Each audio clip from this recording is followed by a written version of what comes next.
பண்ணிக்கிறாங்க guest house காட்டுறதுக்காண்டி கேக்குறாங்க. எப்படி நாங்க கொடுக்க முடியும்?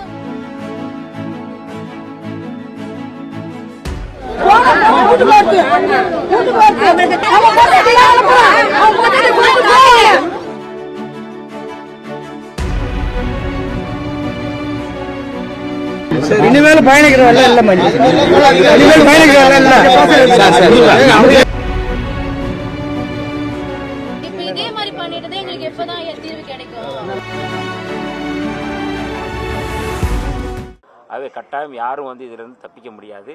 அதனால வந்து இது ஏதோ வந்து அடிச்சுட்டு போயிட்டாங்க, கடலுக்குள்ள போயிட்டாங்க அப்படிலாம் இல்லை.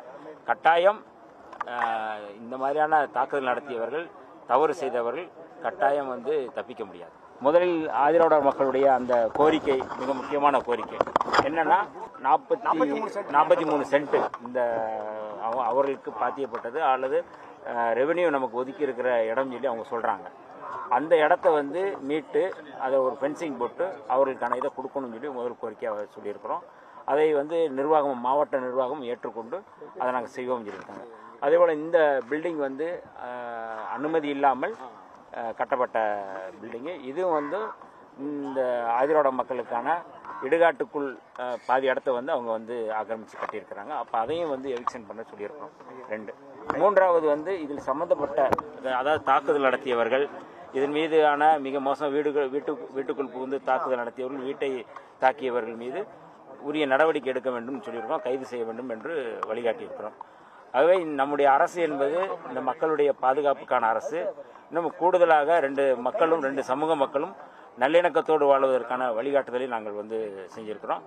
பாதிக்கப்பட்ட மக்களுக்கான இழப்பீடு அதற்கான வந்து SC/ST ஆக்டில் போட சொல்லி நாங்கள் சொல்லியிருக்கிறோம். இது எல்லாமே இந்த சட்டத்தின் அடிப்படையில் தான் நாங்கள் வந்து பண்ணிட்டு இருக்கிறோம். அதனால வந்து பாதிக்கப்பட்ட மக்கள் பக்கம் நிற்பது தான் நம்முடைய அரசு.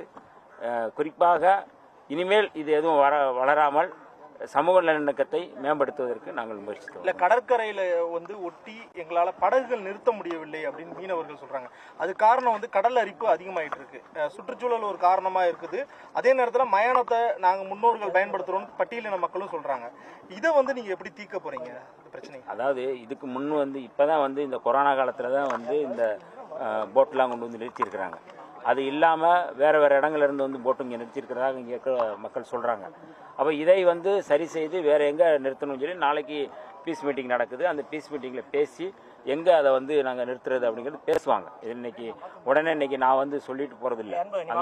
நாளைக்கு மாலை 3 மணிக்கு நாளைக்கு 3 மணிக்கு தானே நடக்கிற அந்த அமைதி பேச்சுவார்த்தையில் எல்லோரும் உட்கார்ந்து பேசி ஒரு தீர்வு காண்பதற்கான ஒரு வாய்ப்பாகத்தான் நான் வந்து பார்க்குறேன். அப்போ இந்த படகுகளில் வந்து நீங்கள் வந்து எங்கே நிறுத்துறது, இது ஏற்கனவே 43 சென்ட்டுக்குள்ளே தான் வந்து ஃபென்சிங் போட்டு இது வந்து ஒரு சுடுகாடு, ஆதிராவிட மக்களுக்கான சுடுகாடு. அந்த சுடுகாட்டுக்குள் வந்து படகு நிறுத்துவது என்பது ஏற்புடையதல்ல மக்கள் சொல்கிறாங்க. அப்போ அதை அதுக்கு ஒரு இடத்த பார்க்குறது, அவர்களுக்கும் ஒரு இடத்தை நிரந்தரமாக ஒரு இடத்த காட்டுறது, அதை வந்து உறுதி செய்கிறது அப்படிங்கிறது நாங்கள் வந்து சொல்லியிருக்கிறோம். அதாவது 2 சமூக மக்களுக்கும் அதுக்கான தீர்வாக எந்தெந்த இடம் கொடுக்கணுமோ அந்தந்த இடத்த நம்ம கொடுக்கணும்னு சொல்லியிருக்கிறோம். அதனால் மீனவ பெருங்குடி மக்களும் அவர்களுக்கும் அந்த போட் நிறுத்துவதற்கு, அந்த படகு நிறுத்துவதற்கான வாய்ப்பை உருவாக்க வேண்டும் என்று சொல்லியிருக்கிறோம். அதனால் வந்து ஒருத்தர் இடத்தையோ அல்லது ஒருத்தர் வாய்ப்பை பறிக்கிற அரசு அல்ல நம்முடைய அரசு. ஆகவே அதற்கான பரிந்துரைகளை நாங்கள் வந்து செஞ்சுருக்கிறோம். கட்டாயம் இது முதல்வர் கவனத்துக்கு கொண்டு சென்று இதற்கான தீர்வை வந்து நாங்கள் வந்து பண்ணுறோம். இல்லை, ஆதி திராவிடர் மக்களுக்கு ஏற்கனவே வந்து கடற்கரை சாதி பக்கத்தில் வந்து மயானம் இடம் இருக்கும். ஆனால் அதையும் அவங்க பயன்படுத்தாமல் இங்கே வந்து பயன்படுத்துகிறாங்க அப்படின்னு மீனவ மக்கள் வந்து தெரிவிக்கிறாங்க. அதை பற்றி எல்லாமே சட்டப்படி தான் பேசுகிறோம். சட்டப்படி அந்த டாக்குமெண்ட் அந்த தீர்ப்பு வந்து அது எதுவும், அதாவது நம்ம வந்து ஜுடிஷியல் கொடுத்த தீர்ப்பின் அடிப்படையில் நம்ம வந்து பேசுகிறோம். இதில் வந்து இது எல்லாமே இந்த மக்களுக்கான இதுதான் சொல்லி தீர்ப்பு சொல்லியிருக்கிறாங்க. அப்போ இன்னொரு இடத்துல இருந்தில்ல, இதில் கொடுக்கப்பட்ட ரெவென்யூ அதிகாரிகள் இருக்காங்க, ஆர்டிஓ ஆஃபீஸர்ஸ் இருக்காங்க, எல்லாருமே சொன்னது எல்லாமே இதில் வந்து கவர்மெண்ட் ரெக்கார்ட் படி 43 சென்ட்டு இங்கே இருக்கின்ற ஆதிராவிட மக்களுக்கு ஒதுக்கப்பட்ட இடம். அந்த இடம் வந்து அந்த இடத்தை ஆக்கிரமிச்சிருக்கிறாங்க. அந்த ஆக்கிரமிப்பிலிருந்து விடுதலை செய்யப்பட வேண்டும் அல்லது அந்த ஆக்கிரமிப்பு விடுவிக்கப்பட வேண்டும். அதிலிருந்து தான் நாங்கள் வந்து அதனால வந்து இப்படியான ஒரு குற்றச்சாட்டு, பொய்யான ஒரு குற்றச்சாட்டு, லீகலாக என்ன அரசு சொல்லுதோ அதன் அடிப்படையில் தான் நம்ம வந்து சொல்ல வேண்டிய தேவை இருக்குது. அதனால் அந்த கருத்து என்பது முற்றிலும் தவறான கருத்து. ஆகவே கட்டாயம் யாரும் வந்து இதிலிருந்து தப்பிக்க முடியாது. அதனால் வந்து இது ஏதோ வந்து அடிச்சுட்டு போயிட்டாங்க, கடலுக்குள்ளே போயிட்டாங்க அப்படிலாம் இல்லை. கட்டாயம் இந்த மாதிரியான தாக்குதல் நடத்தியவர்கள், தவறு செய்தவர்கள் கட்டாயம் வந்து தப்பிக்க முடியாது. கடந்த காலங்கள்ல, கடந்த ஆட்சி காலங்கள், குறிப்பா தமிழ்நாட்டில் பல இடங்கள்ல வந்து பட்டியலின மக்கள் வந்து மயானங்கள்ல எரிக்கப்படுறது தொடர்பான பிரச்சனைகள் இருக்குது. நீங்க சமூக நீதித்துறை அமைச்சரா பொறுப்பேற்றிருக்கீங்க. இதுக்கு வந்து நிரந்தர தீர்வுக்கு என்ன ஒரு பாடுபடப்படுது? இப்போ தான் நாங்கள் வந்து பொறுப்பேற்று ஒவ்வொரு இடமா ஆய்வு செஞ்சு என்னென்ன இடங்களில் தமிழ்நாடு முழுக்க இந்த மாதிரியான இடுகாட்டு பிரச்சனை, மயான தகன மேடை பிரச்சனை எல்லா இடங்களையும் வந்து எந்தெந்த இடங்களில் இருக்குது அப்படிங்கிறத ஆய்வு செஞ்சுட்டு வர்றோம்.